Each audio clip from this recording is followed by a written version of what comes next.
tema de actualidad en la entrevista de Cristian del Alcázar Ponce. Hoy con...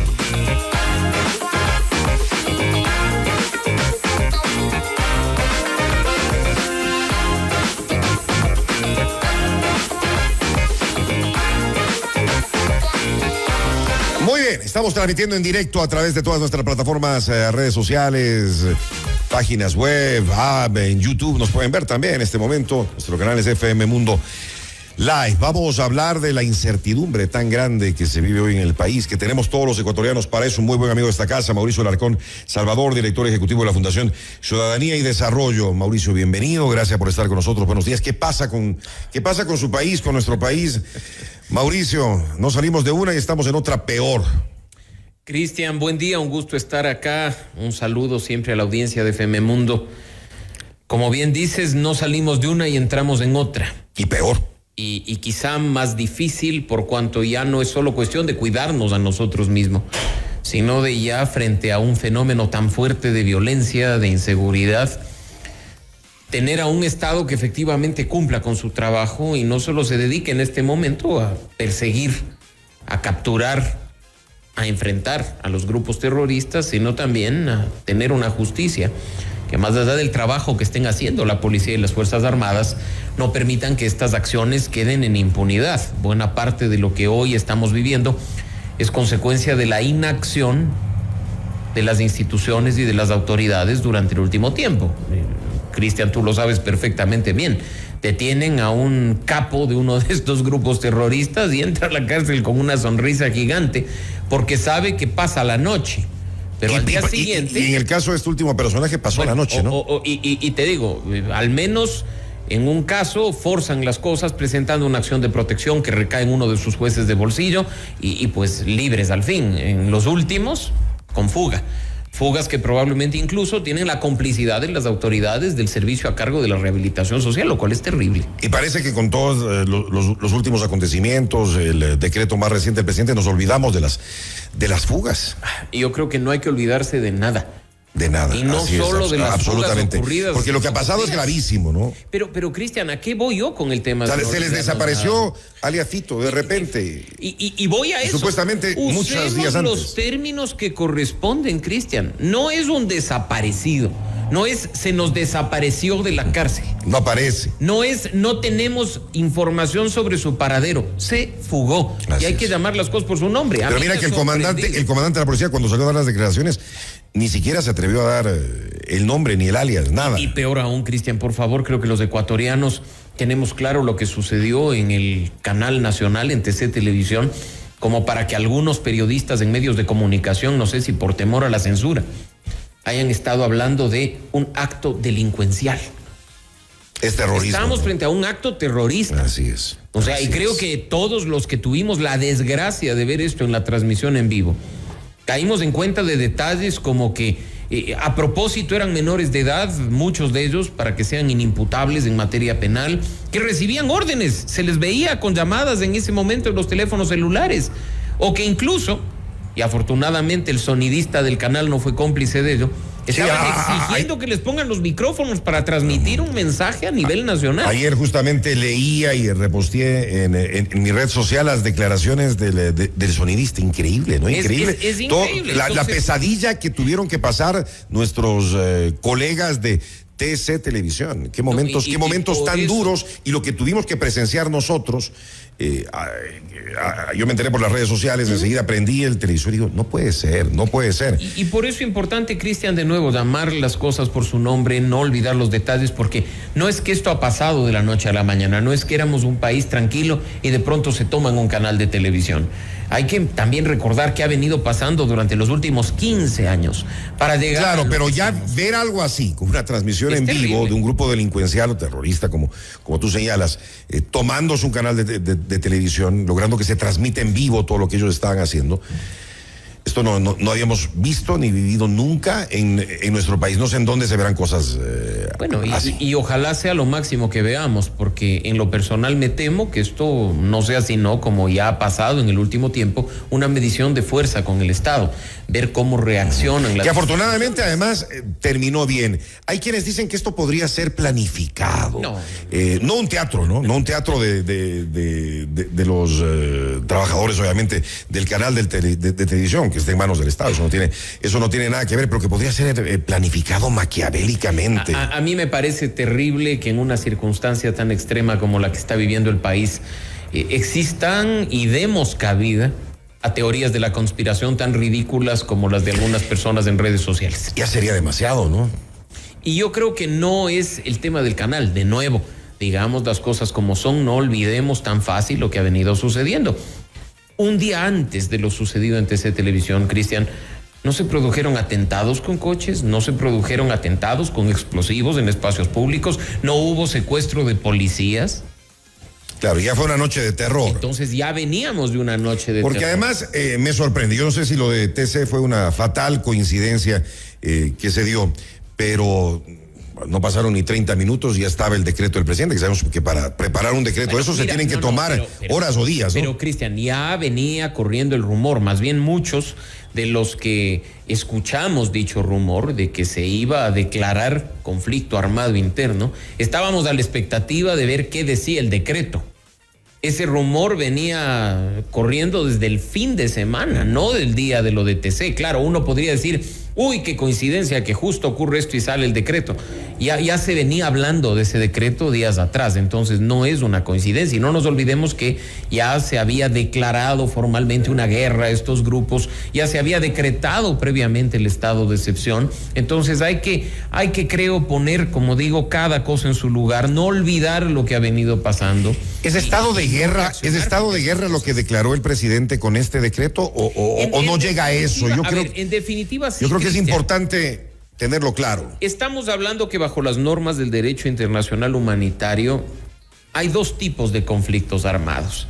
Los conflictos armados internacionales, los que comúnmente denominamos guerras, cuando un país se enfrenta a otro y generalmente lo hace con sus fuerzas públicas, con su ejército.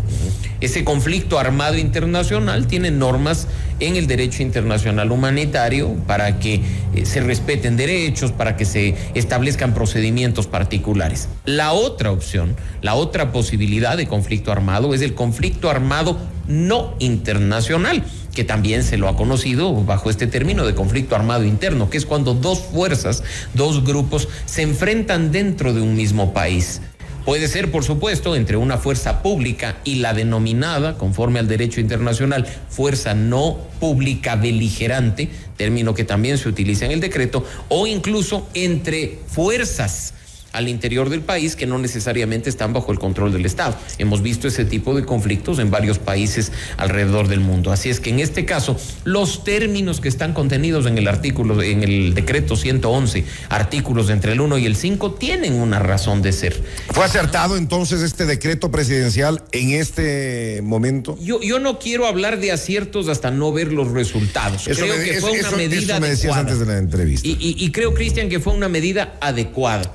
Creo tenía que hacerlo. Estábamos cansados ya de ver decretos de estado de excepción. Tú has visto el rosario de decretos que pero el estado de excepción lo declaró 24 o 48 horas antes. Pero el estado de excepción establece ciertas condiciones que hasta muchas veces se ve con gracia, ¿no? Acá, como digo, tú has visto el rosario de decretos de estado de excepción. ¿Por qué esto que acaba de hacer el presidente Noboa no lo realizó Lasso tiempo atrás? Porque él decía, no, todo tiene que pasar por la asamblea, hay que cambiar leyes. ¿Por qué no lo hicieron antes? ¿Por qué no lo hicieron antes? Creo, Cristian, que tú la respuesta la tuviste días atrás en estos micrófonos cuando entrevistaste a los funcionarios que formaban parte de ese gobierno. Al señor Ordóñez, sí. Ni siquiera sabían cómo reaccionar frente al tema, que se dicen o se califican como expertos en la materia, pero que poco o nada conocen del tema. No saben nada. Mira que esto no es de improvisación, revisemos lo que dice el artículo de la Constitución. Ahora, los que están ahora tampoco es que sepan mucho, ¿no? Pero al menos se ve que hay un poco más de asesoría, porque el artículo de la Constitución con el que inicia la sección del estado de excepción, sí te dice, se puede decretar, es competencia del presidente, su atribución, declarar estado de excepción, pero empiezas a leer los casos y te dice, conflicto armado interno. Y las condiciones con las que se activan, que se originan en un decreto de estado de excepción, terminan siendo incluso juntadas con estas normas de derecho internacional humanitario, con normativa secundaria, con procedimientos de las Fuerzas Armadas, que son los que hoy estamos viviendo. Ahora, ya hay números, al menos nos están presentando números. No sé, ojalá que sean. De las primeras 24 horas, al menos. Ojalá que sean los correctos y exactos. Dice 329 terroristas detenidos, 41 rehenes rescatados, 5 terroristas abatidos, 28 PPL recapturados, 195 vehículos robados fueron recuperados. Si es así, está funcionando. Y además, 61 armas, 418 municiones, 24 paquetes de explosivos y 230 kilos de droga. Esas cifras para 24 horas son muy positivas, por supuesto que sí. Son Cuando buenas, incluso no te están presentando datos exagerados de terroristas abatidos, no te están diciendo matamos a 100 o a 200, te están diciendo 5. Te están informando además que de la fuerza pública afortunadamente no se ha tenido bajas y que el procedimiento sigue. Ojalá esta rendición de cuentas y estos datos que se están entregando sea con la frecuencia diaria que el país demanda, para ahí sí hablar de acierto, de resultado positivo o de acción correcta, la implementación del decreto 111. Ahora, con este decreto también, y al hablar de que estamos en guerra, esto causa en toda la población una intranquilidad muy grande. Se han suspendido las clases, no sé hasta cuándo. A la gente se le ha sugerido que haga teletrabajo, la mayoría de empresas se han acogido a lo mismo, y mira cómo está la ciudad, mira cómo está el país. Se me viene a la mente, y lo decía ayer en el programa, las épocas cuando comenzó la pandemia, cuando teníamos además estas paralizaciones indígenas y demás. Y ya sabemos, porque ya hemos pasado por esto, las consecuencias terribles que tiene para la economía del país. Hoy justamente se publicaba que el riesgo país se ubica ya en 2.039 puntos en medio de la violencia e incertidumbre. Comenzamos el año con grandes expectativas y mira con todo lo que nos topamos. Hay negocios que no dan más, hay personas que no tienen para comer, que viven en el día. Que viven de su día a día. El país no puede seguir paralizado, pero claro, el impacto que genera este decreto, y hablar de que estamos en guerra, es enorme también. Sin duda, Cristian, y acá no estamos para decirle a la gente, a nuestra audiencia, no tengan miedo, hagan como que nada ha pasado, de ninguna manera. O sea, no podemos negar el entorno, la coyuntura, las circunstancias en las que en este momento se encuentra el país. No obstante, hay que saber, y por eso la importancia de la implementación de la norma, qué procedimientos hay que activar de cara a la ciudadanía, qué tipo de controles va a haber más allá de los que ya estamos viendo por parte de las autoridades, para que no tengamos continuamente temas como los que ha sucedido hoy en la mañana en la estación del Playón de la Marín. Se paralizó todo, ¿no? Hay gente cómo reacciona no puede la gente, que el ciudadano sepa que si ve algo extraño tiene que avisar. ¿A quién avisa? ¿Cómo avisa? Tenemos que más bien empezar a ciudadanizar estos procesos para, sin normalizarlos, poder actuar como corresponde. No podemos paralizar un país. Lamentablemente, no podemos. Países hermanos como Colombia y como Perú convivieron con esto durante mucho tiempo. No quiero decir que Ecuador tenga que hacerlo, pero creo que tenemos que encontrar una forma en la que, con miedo, con realismo, entendiendo las dinámicas de lo que está pasando en Ecuador, tratar de continuar con nuestra vida, precisamente para que hasta el impacto económico en negocios, en comerciantes, en las personas que viven en el día a día no sea tan grande. Claro, es que ya estamos en una crisis económica enorme, una crisis social gigantesca, y esta puede ser la estocada final para la economía del Ecuador y la economía de todos, ¿no? Y mira, sería terrible, Cristian, porque ya hemos visto los impactos de la crisis económica, incluso en los fondos públicos que se recauda. ¿Tú crees que el gobierno necesita dinero y ahora van a caer sus ingresos más todavía? ¿Se deberían retomar entonces las actividades pronto? Creo que lo principal deberías venir del gobierno en el sentido de establecer protocolos, dar directrices, comunicar bien a la ciudadanía. Pero es que no hay buena, comunicación, lastimosamente. Habrá que demandarla y habrá que exigir permanentemente en espacios. Pero mira lo que sucedió, ¿no? Que me imagino tú, como analista, lo habrás podido ver muy claramente. No ha habido una disposición durante el día de que no salgas, de guardarte en tu casa. El Estado, el toque de queda es a partir de las 23 horas, pero la gente por sí sola se guardó en su casa. Pero mira, en lugar de estar mandando spots con botas militares y con banderas descoloridas, hay que decirlo, yo creo que lo óptimo sería que se aprovechen esos espacios que los medios de comunicación comparten con el gobierno nacional, para decirle a la gente, esto es lo que tienes que hacer. Por ejemplo, insisto, si miras una actitud sospechosa o si alguien abandona un tema, comunícate a estos números, busca una persona ante la cual reaccionar, hay protocolos que se tienen que activar. Decirle a la gente, a través de la información, no se ha cambiado la hora del toque de queda. Mira, ayer, Cristian, era Vox Populi en grupos de WhatsApp, en redes sociales, que se había cambiado la hora del toque de queda. No supe. Salió, ahora es más temprano. Es ahora los rumores a través de los teléfonos y la desinformación se combate con información, evidentemente. Y el gobierno tiene que comunicar, tiene que salir a decir, esta es la hora del toque de queda, no ha habido cambios. Todos los días si es necesario. Ahora, ¿vale la pena continuar con un toque de queda tan grande, tan de tanta duración, 2 meses? Eso va a quebrar a muchos negocios y a muchas personas. Indudablemente, el gobierno tiene la posibilidad de rever. Supuestamente estaban haciendo una semaforización, supuestamente. Y lo están evaluando. Estaba por salir, habían ministros que estaban designados ya para hacer esta semaforización, que yo decía, bueno, cámbiale de nombre, porque eso me suena pandémico. Pero sería bueno también, porque indudable. Volvemos a lo mismo, no podemos frenar al país de esta manera. Cristian, pensemos en aquellas personas que ejercen actividades vinculadas al sector de los alimentos y las bebidas durante la noche. O sea, cortar a partir de las 11. Aquellas personas que hacen actividades de entretenimiento, discotecas, bares, cortar a las 11 de la noche es un impacto económico. Claro, que ni siquiera es cortar a las 11 de la noche. No, es antes, porque a las 11 tienes que estar guardado. Claro, mira el impacto para el sector gastronómico, de restaurantes y demás, que están desesperados. Tienen que cerrar a las 9:30, 9 de la noche para acomodar todo y para que su gente pueda trasladarse a sus casas. A tener transporte. O sea, hay un impacto importante. Así es que ojalá el gobierno esté evaluando estos temas en función incluso de la movilización de las Fuerzas Armadas y de la policía a lo largo del territorio nacional, y el impacto pueda ser reducido. Se demorará unos días para regresar, entre comillas, a la normalidad. En las actividades diarias. Se demore un día o se demore una semana, yo creo que lo principal acá no es normalizar. Definitivamente la coyuntura nos ha cambiado como país, Cristian. Sí, por eso decía entre comillas. Claro, y me parece acertado lo que tú dices, entre comillas, la normalidad. Yo creo que en este caso, así como sucedió en la pandemia, que era una situación totalmente distinta a esta, es volver a hacer nuestras actividades considerando los elementos de la coyuntura y tomando las precauciones del caso. Antes, en la pandemia, era una mascarilla, hoy serán protocolos de ingreso a los edificios, pero con detectores de metales.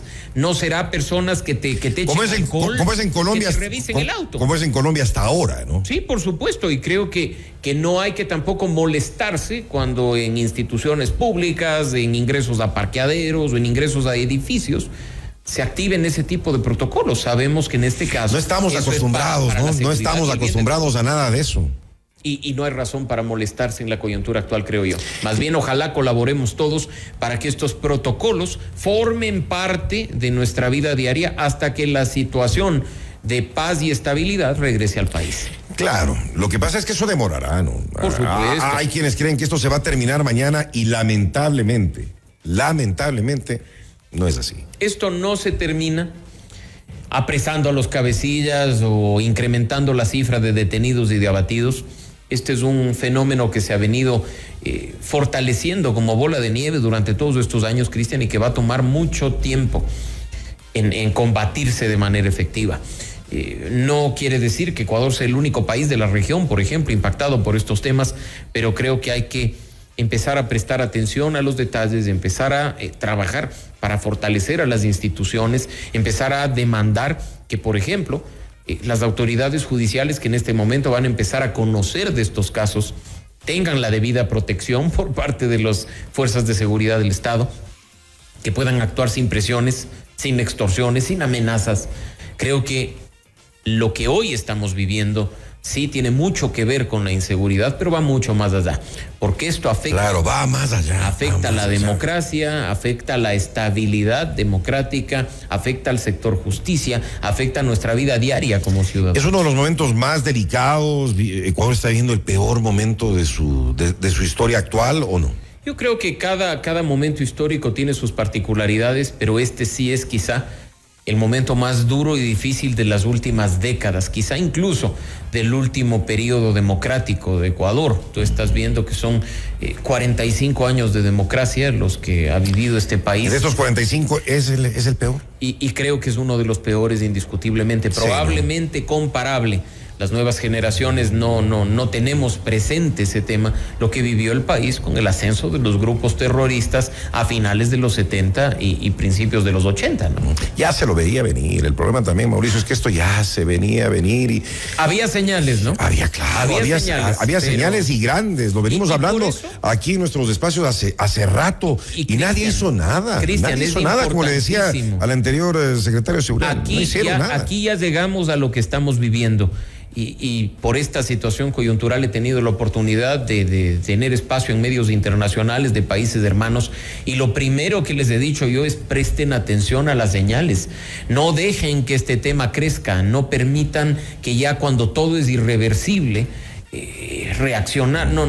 Y me decían, por ejemplo, en Chile, aquí ya están apareciendo cadáveres de personas torturadas colgados de los puentes. Aquí ya están apareciendo personas asesinadas con cadáveres mutilados en la calle, en los parques. Aquí ya tenemos actos de sicariato, tenemos secuestros extorsivos. Yo les decía, así empezamos hace muy poco. Así es que así empezamos y te pregunto, ¿nos acostumbramos?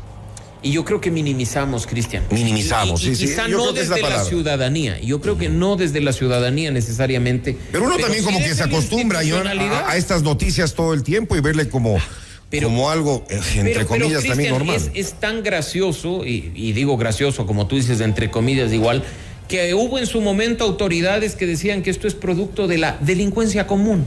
Así es. Que como pobrecitos no les estamos permitiendo robar, hoy se dedican a vacunar. Hoy se dedican a hacer secuestros. O que era un problema entre estas bandas, simplemente, entre ellos. Sí, por espacios. Así es que yo creo que en este punto es importante, insisto, prestar atención a las señales y, como se ha mencionado en varios países de la región, señalar que esas señales deben ser tenidas en cuenta para evitar consecuencias mayores como las que hoy estamos teniendo. Lo decía ayer aquí en el programa, qué responsabilidad tan grande que tiene este gobierno, porque le ha tocado, yo creo que la peor parte, y que fue heredada en gran medida, y qué gran responsabilidad que tiene sobre todo el presidente Daniel Noboa. Y ojalá el presidente Noboa no esté ni pensando ni actuando en función de una candidatura para 2025, sino pensando y actuando como presidente. Es que en este momento no cabe pensar en el futuro, en el 2025, en reelegirse, sino en realmente liderar de la manera adecuada, con gran responsabilidad, con liderazgo, con mucho liderazgo, con mucha cabeza fría, con mucha humildad también, esta situación. Sin arrogancia, con apertura a aceptar lo que los otros quieran dar. Me imagino tuviste la oportunidad de escucharle en esa entrevista, etcétera. No me dio esa impresión. La autosuficiencia es mala consejera cuando se está en el poder. La poca autocrítica o la incapacidad de ser tolerante a la crítica también trae consecuencias. Quien ocupa el lugar de presidente de la República debe tener apertura suficiente para escuchar a todos los actores y a todos los sectores, porque en una crisis como la que estamos viviendo, solo unidos podemos hacer frente. Exactamente, tenemos que estar más unidos que nunca. Y hay una cosa, este es un momento clave para el presidente, pero que tiene que tomarlo de la mejor manera, porque tiene el apoyo, yo creo que de todos los ecuatorianos, ¿no? Tiene el apoyo de todos los ecuatorianos en este momento. Pero para solucionar esta crisis tan grande que estamos atravesando, y tiene que hacer las cosas bien, porque no puede defraudar a todo el pueblo que le está dando la confianza, que le está dando el respaldo. Sí, y las expectativas de todo un país son altas. Altísimas. En cuanto a lograr buenos resultados, cuando al menos se ha tomado una decisión distinta a las que hemos visto en el último tiempo y que está empezando a arrojar cifras, está empezando a dar una relativa confianza por parte de la ciudadanía. Pero también tiene que manejarse con pinzas, ¿no? Por supuesto que sí, o sea, este es un tema delicado, Cristian. Muy delicado. Este es un tema muy delicado. Hasta los términos que se utiliza desde el poder respecto de los grupos terroristas deben ser medidos a la perfección y, como tú dices, manejados con pinzas. Caso contrario, el tema puede salirse de las manos. Si no lo hace bien, podría ser un boomerang para el presidente, ¿no? Y creo que poco debe importarnos lo que significa un error para el presidente. Creo que debe importarnos mucho lo que significa un error del presidente para el país entero. Por eso es que en este momento hay que arrimar el hombro, hay que criticar de ser el caso, hay que apoyar cuando corresponde y hay que transmitir un mensaje de unidad para que el país entero pueda enfrentar a los grupos terroristas. Hay que llamarles por su nombre. Eso es muy importante lo que tú acabas de señalar. Y lo que decías, también hay que criticar cuando haya que criticar. Y ayer me pareció que pues el presidente no quiere que lo critiquen, me pareció totalmente desacertadas algunas de sus declaraciones en esa entrevista, lo que dijo sobre Teleamazonas, que estaba informando como lo estábamos haciendo nosotros y como lo estaban haciendo otros medios. Y decir que se va a investigar al canal de televisión por haber transmitido la información en su momento. Mucho ojo con eso, ¿no? No, y ese tipo de errores deben ser enmendados. Probablemente son producto de la improvisación. Prefiero pensar que es eso.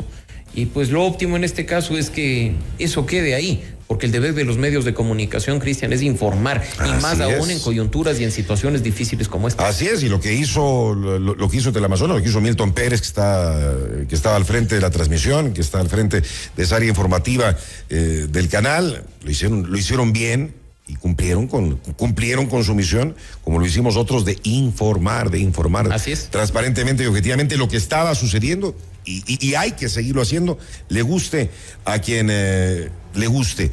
Tu mensaje a los ecuatorianos, Mauricio, como director ejecutivo de la Fundación Ciudadanía y Desarrollo, Cristian, ¿cuál sería? Que nunca necesitamos estar unidos para vencer la situación crítica de inseguridad, pero también para permitir que el país no se detenga, que siga adelante, que no se genere una nueva crisis económica. Estamos en unas circunstancias que demandan dejar de lado ideologías políticas, odios, polarizaciones, para tener un solo objetivo común, que es Ecuador, que es el país, que somos los ciudadanos. Así es que ojalá, en una situación tan extrema como esta, dejemos de lado esos odios inútiles y esas situaciones que tanto daño nos han hecho en el último tiempo, para pensar en recuperar la paz y la estabilidad del país. Como siempre digo, que se vengan mejores días para el Ecuador. Gracias, Mauricio, por haber estado con nosotros esta mañana. Mauricio Alarcón Salvador, hoy en FM Mundo. Noticias, reportajes y opinión. Cristian del Alcázar.